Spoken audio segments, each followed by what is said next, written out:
welcome back to Madam English YouTube channel.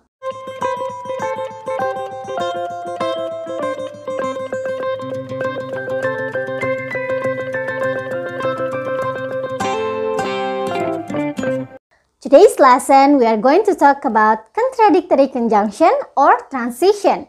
Ya, kita akan membahas beberapa kata-kata yang dapat digunakan untuk menggabungkan two point of view about something. Jadi ada dua hal nih yang akan kita gabungkan ya. Ada point of view yang positif mungkin dan point of view yang negatif, yang berkebalikan dari hal yang sebelumnya. Seperti itu. Nah, contradictory conjunction yang akan kita bahas hari ini adalah yang pertama yaitu although, though, even though, in spite of, despite, lalu ada nevertheless. Nah, kita akan bahas semua ini ya.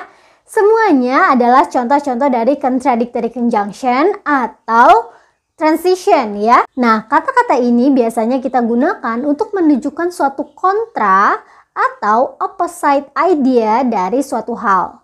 Jadi misalnya seperti ini nih, kita akan melihat contoh yang pertama ya, berikut ini. Ya, dari kalimat ini kita lihat ya, ada kata nevertheless di sana. Kita baca dulu yuk kalimatnya. Moana is very talkative in the social media. Nevertheless, she is very silent at school. Ya, jadi itu adalah dua hal yang berkebalikan. Yang satu talkative, banyak bicaranya ya. Sedangkan silent ya pendiam gitu. Yang satunya banyak bicara gitu, yang satunya pendiam. Jadi itu adalah hal yang berkebalikan gitu. Nah, dalam menggabungkan dua hal yang berkebalikan ini, Miss menggunakan nevertheless. Yang artinya, namun demikian gitu, meskipun demikian, atau sebaliknya begitu. Jadi nevertheless itu fungsinya sebagai menghubungkan antara dua idea yang berkebalikan. Oke? Selanjutnya kita lihat contoh berikutnya yuk. Some people like playing TikTok. Nevertheless, I don't have any TikTok account. Ya, di sini adalah hal yang berkebalikan nih. Yang satu idenya banyak people suka main TikTok. Yang satu idenya saya nggak punya TikTok. It means that karena saya nggak punya TikTok berarti saya tidak like it. I don't like it, ya nggak?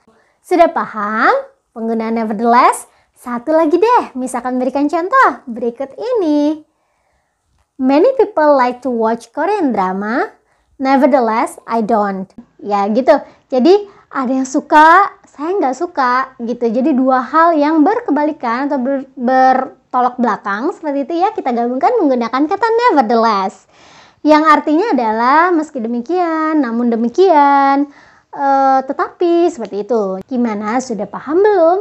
Semoga kalian sudah paham ya. Selanjutnya kita akan membahas kalimat-kalimat yang menggunakan kata even though dan although.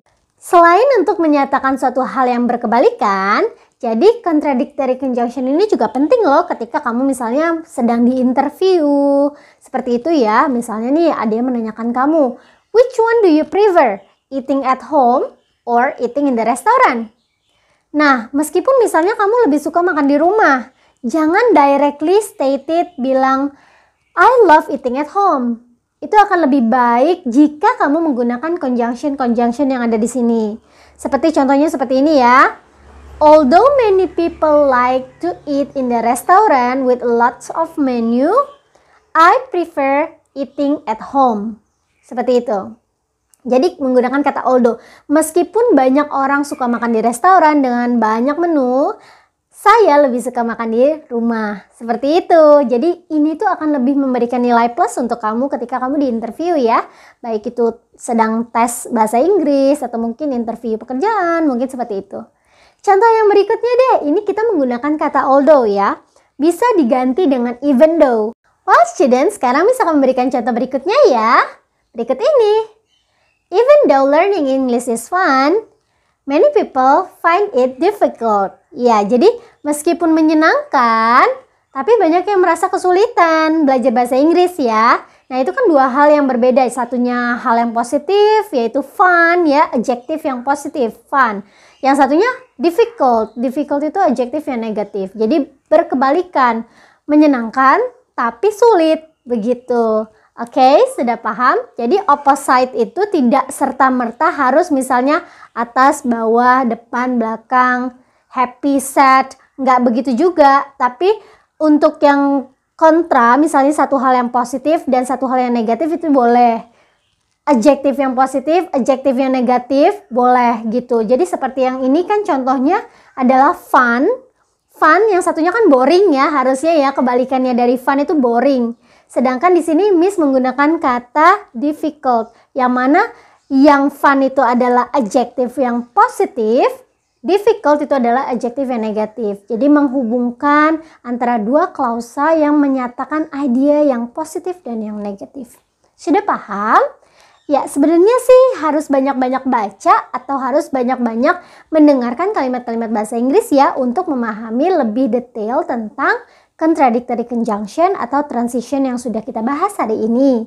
Nah, Miss sudah memberikan contoh-contoh nih kalimat. Tadi ada yang menggunakan nevertheless, ada yang pakai although, ada yang pakai even though. Nah, sekarang kita lihat yuk contoh yang menggunakan kata nevertheless dan contoh yang menggunakan even though atau though di sini.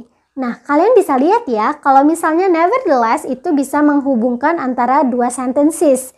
Dua sentences ya, jadi ada idea yang A dan idea yang B. Ide yang A, ide yang B, yang mana itu dua-duanya adalah berkebalikan. Nah, dihubungkan dengan nevertheless ya. Nah, kalau di although, even though itu biasanya menghubungkan dua klausa. Dua klausa itu dalam satu kalimat. Di situ tidak dua kalimat ya, tapi dua klausa.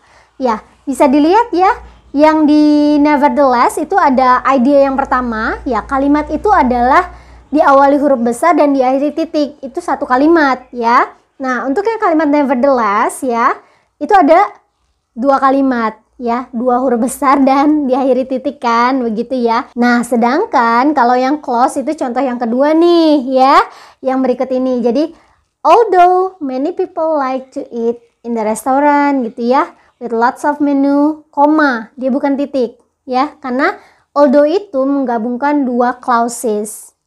Oke, paham? Well, students, sekarang kita akan membahas contradictory conjunction atau transition yang selanjutnya nih. Kalau tadi kita sudah membahas yang nevertheless, contoh yang although, even though, seperti itu ya. Kalimat-kalimat yang tadi coba perhatikan baik-baik. Setelah kata nevertheless, although atau even though itu di-follow dengan subject lalu verb. Atau di-follow dengan clause atau sentence. Paham? Jadi untuk nevertheless, although, dan even though itu menghubungkan dua klausa atau dua kalimat. Therefore, dia setelah kata nevertheless dan even though, although, itu terdapat subject dan verb. Sekarang kita lihat yuk penggunaan kata despite sama in spite of. Apa sih bedanya dengan nevertheless dan although? Kita lihat berikut ini yuk contohnya. Well, students, misal kalian mendapatkan pertanyaan berikut ini. Would you rather live in the village or in a big city?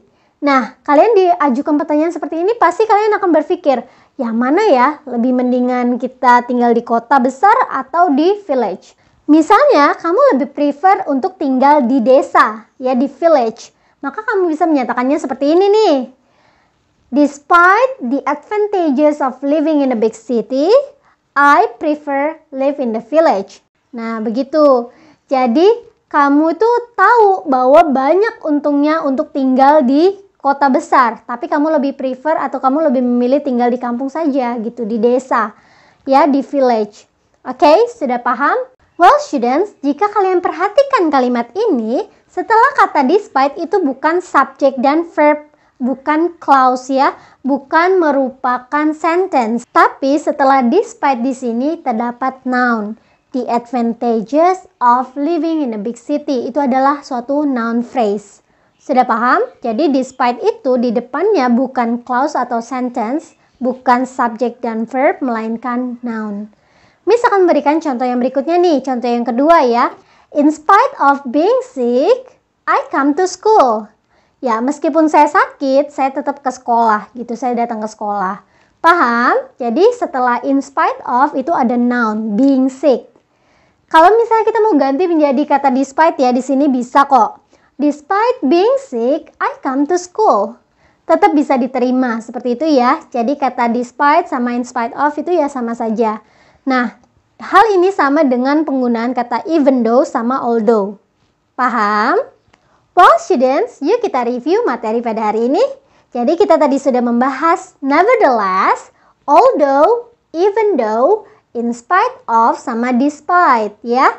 Nah, untuk yang nevertheless itu untuk di awal kalimat biasanya setelah kata nevertheless diberikan koma, baru kalian tulis sentence-nya.